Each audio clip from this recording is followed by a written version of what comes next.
क्या आपने कभी गौर किया है इसे?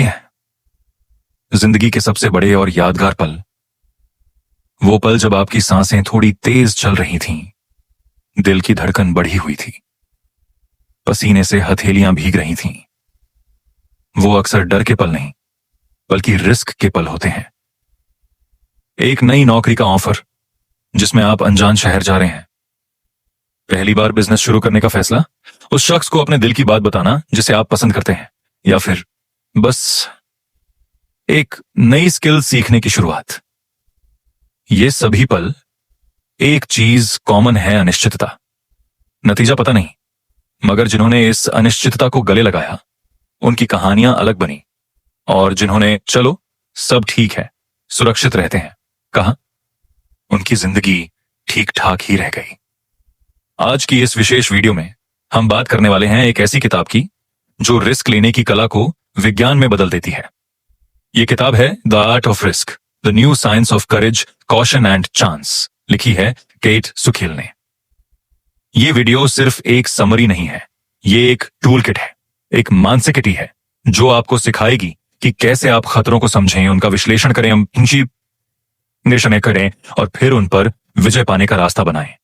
अगर आप भी महसूस करते हैं कि आपकी जिंदगी एक कंफर्ट जोन में फंस गई है, अगर आप चाहते हैं कुछ बड़ा करना मगर एक अदृश्य डर आपको रोक रहा है, तो ये वीडियो आपके लिए ही है।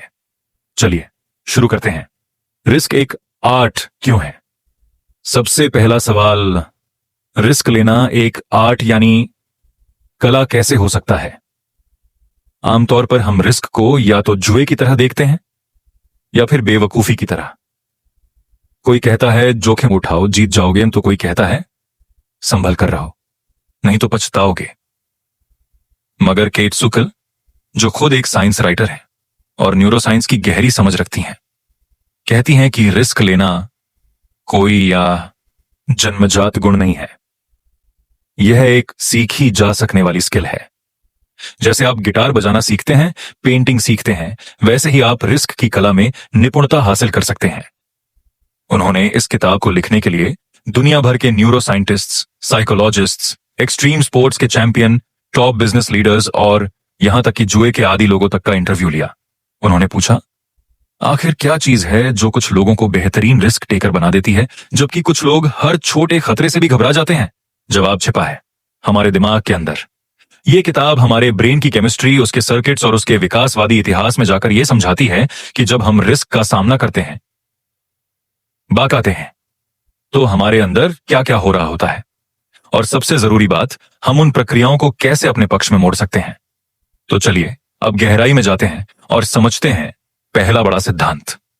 3, रिस्क का न्यूरोसाइंस दिमाग में क्या चल रहा है। मान लीजिए आप पहाड़ी पर ट्रैकिंग कर रहे हैं और रास्ते में एक भालू दिख जाता है, या फिर आपका बॉस आपको एक नया चुनौतीपूर्ण प्रोजेक्ट देता है। दोनों ही स्थितियों में आपका दिमाग एक जैसी प्रक्रिया शुरू कर देता है। Step 1, alarm Bazna, the amygdala.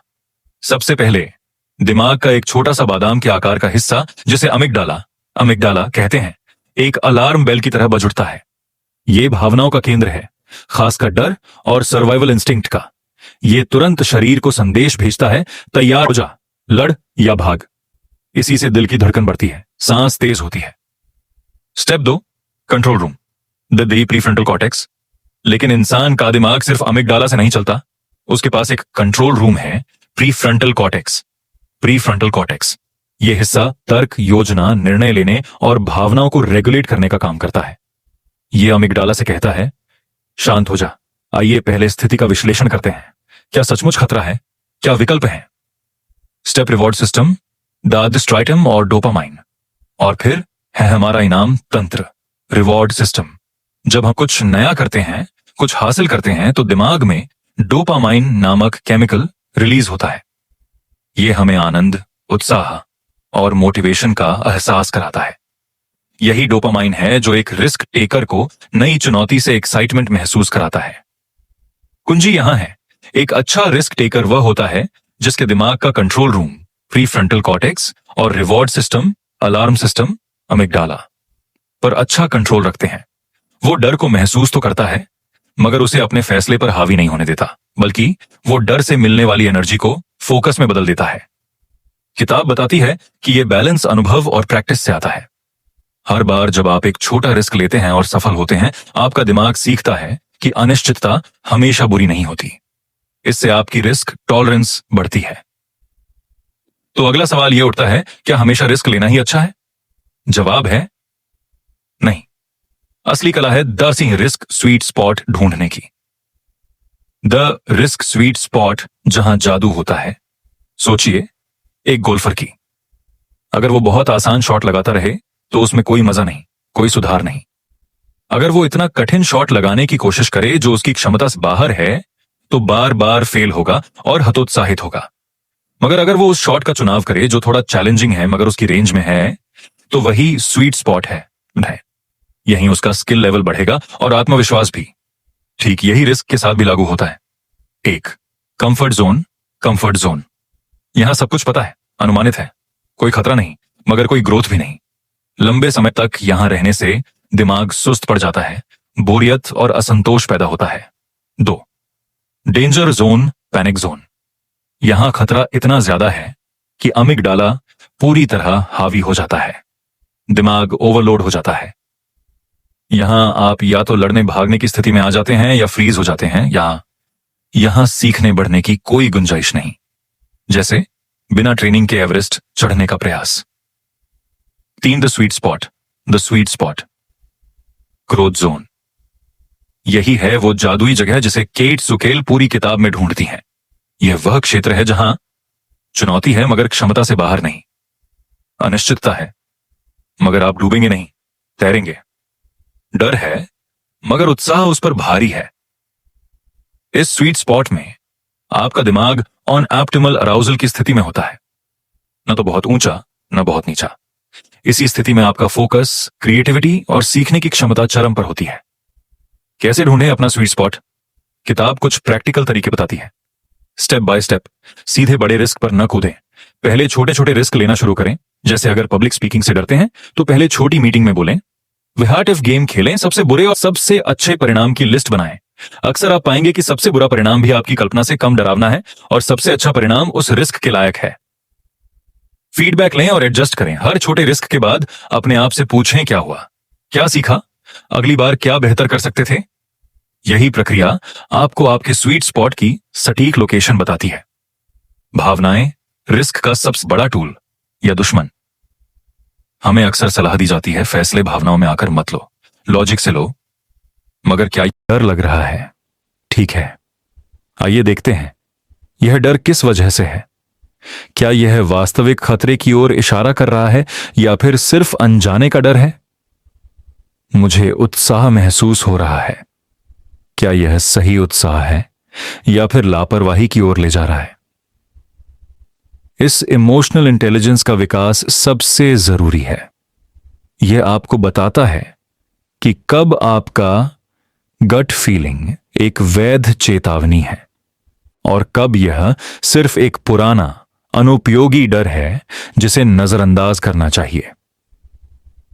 The mindset on off A risk taker, 5 powerful सिद्धांत।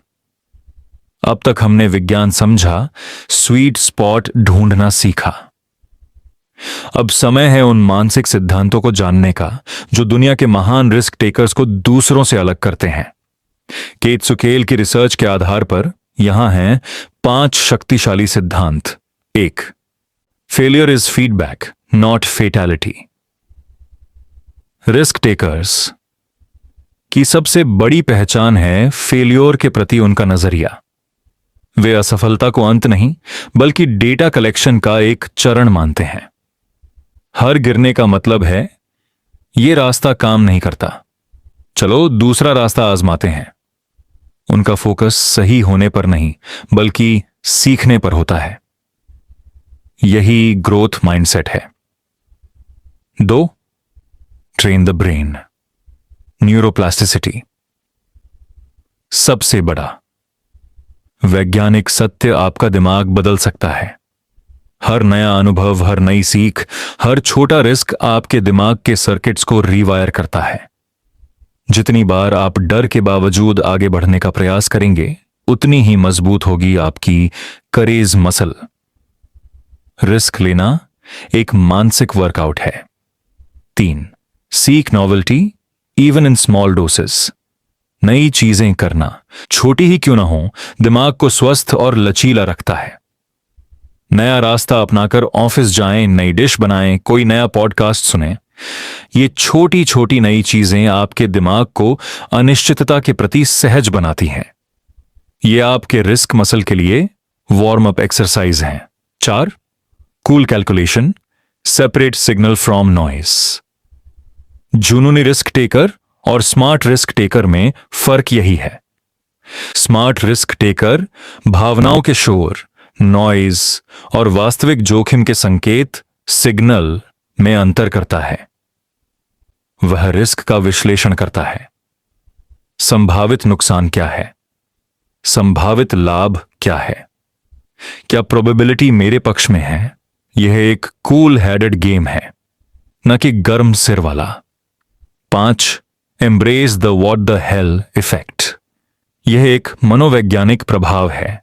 कभी कभी जब हम थोड़ा सा ऑफ ट्रैक हो जाते हैं, जैसे डाइट में एक केक खा लेना, तो हम सोचते हैं अब तो हो गया, तो चलो पूरा का पूरा केक खा लेते हैं।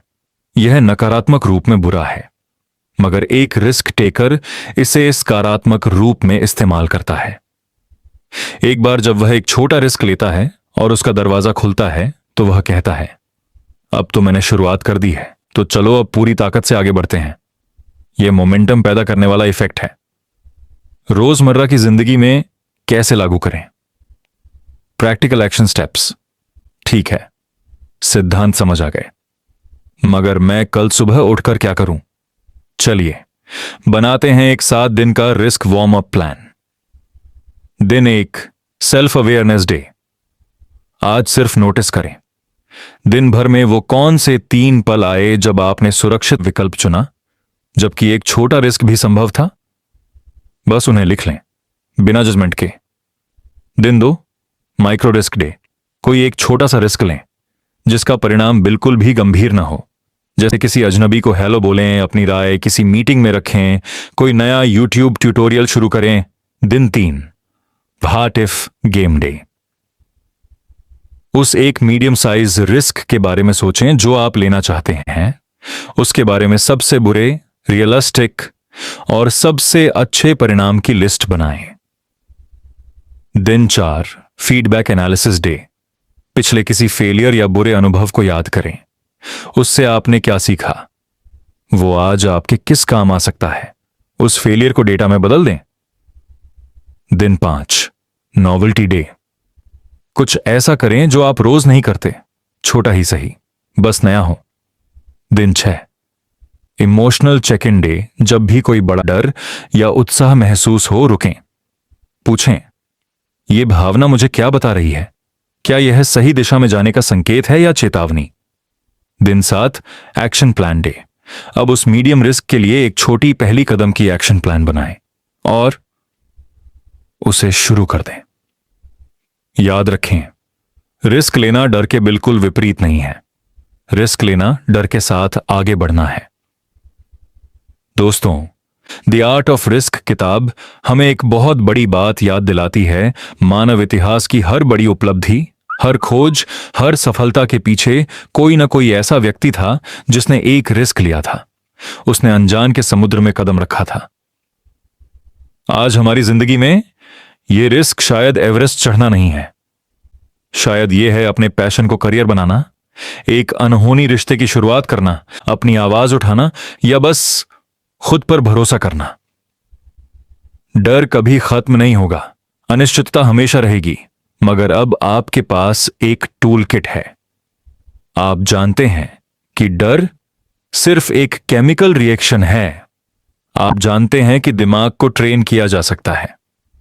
आप जानते हैं कि असफलता अंत नहीं, बल्कि एक चैप्टर है।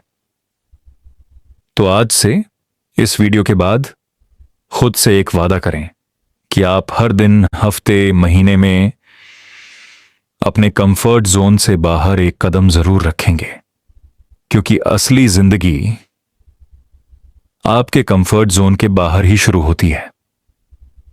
अगर यह वीडियो आपको पसंद आया और आपको लगता है कि यह जानकारी किसी और के काम आ सकती है तो इस वीडियो को शेयर जरूर करें।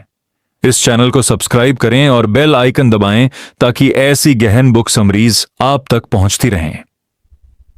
नीचे कमेंट में जरूर बताएं आपने आखिरी बार सबसे महत्वपूर्ण रिस्क कब लिया था। 2, अभी आपकी लिस्ट में सबसे ऊपर कौन सा रिस्क है जिसे लेने से आप डर रहे हैं। आपकी कहानियां दूसरों के लिए प्रेरणा बन सकती हैं। पढ़ते रहिए, बढ़ते रहिए और रिस्क लेते रहिए। आपका बहुत बहुत धन्यवाद।